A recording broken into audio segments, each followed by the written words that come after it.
Friends, എൻ്റെ മുഖത്ത് ചെറിയൊരു വിഷമം നിങ്ങൾ കാണുന്നുണ്ടാവും. വേറൊന്നല്ല, നമ്മളിന്ന് കങ്കുവ കാണാൻ പോവാണ് ഗൈസ്. അങ്ങനെ നമ്മൾ തിയേറ്ററിലെത്തി, പടത്തിന് ടിക്കറ്റ് ഒക്കെ എടുത്തു, ഗ്ലാസ് ഒക്കെ കിട്ടി, തിയേറ്ററിൻ്റെ അകത്തോട്ട് കയറി പടം തുടങ്ങി.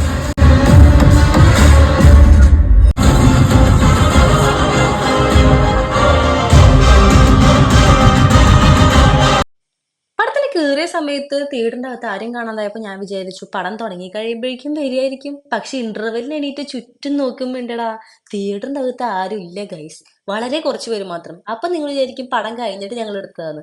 പടത്തിന്റെ ബ്രേക്കിന്റെ ടൈമിൽ ചായ കുടിക്കാൻ പോലും പുറത്താളില്ല. പാർക്കിങ്ങൊക്കെ വെറും ഫ്രീ ആയിട്ട് കിടക്കുന്നു. അങ്ങനെ നമ്മൾ കങ്കുവ കണ്ടിട്ട് തിരിച്ചു വന്നിരിക്കുകയാണ് ഗൈസ്. പടം അങ്ങനെ കുഴപ്പമില്ല, ഓക്കെ ഓക്കെ പടമാണ്. വൺ ടൈം വാച്ചബിൾ തന്നെയാണ്. ഞാൻ അങ്ങനെ വലിയ മൂവി റിവ്യൂറും കാര്യങ്ങളൊന്നും അല്ല, എന്നാലും കുഴപ്പമില്ല. എൻ്റെ മുഖം കണ്ടിട്ട് നിങ്ങൾ വിഷമിക്കേണ്ട. ബിക്കോസ് ഞാൻ എന്താ പറയുക, നല്ല തലവേദന എടുത്ത് ഇരിക്കുന്ന സമയത്താണ് ഈ ഓളിപ്പഹളുള്ള പടം കാണാൻ പോയത്.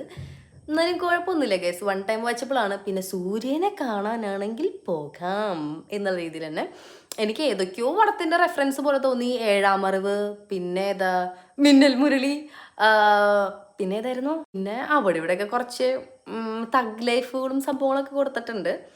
അത്രയൊക്കെ തന്നെ. വൺ ടൈം വാച്ചബിൾ ആണ്. അങ്ങനെ വലിയ ദുരന്ത പടം ഒന്നും പറയാനില്ല, എന്നാൽ വലിയ വാവ് ഫാക്ടറുള്ളൊരു പടം ഒന്നും പറയാനായിട്ടില്ല. വൺ ടൈം വാച്ചബിൾ ആണ്. അപ്പോൾ ബൈ.